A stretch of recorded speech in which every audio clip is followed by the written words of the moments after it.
You talked earlier about the core values that you built your company around, and they are different than what most people would say are the right core values for a business, and yet you've been wildly successful because of that. Could you address that?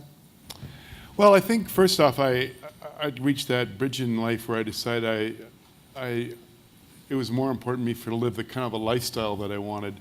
So I took this course. It was a landmark advanced course, and it really came down to giving without expectation of return. So I decided I was going to set up a company around that type of thing. And so the three bases of it were, it really came down to figuring out that in the healthcare system, to step back, in the 30s, people thought it was 30% of all illness came from stress. In the 50s, 50%, 70s, 70%. So I just kind of came up with 99% of all illnesses come from stress.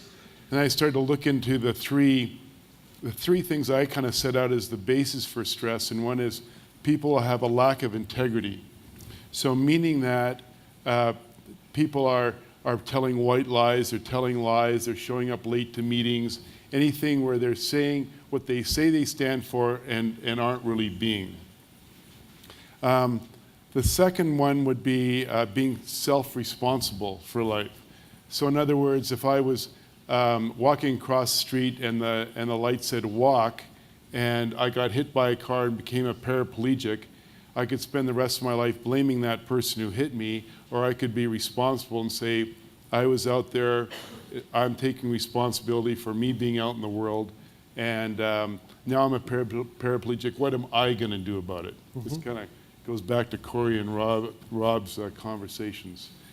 The third one I find is people have lack of choice, or they don't understand they have choice, and choice all comes from living in the moment.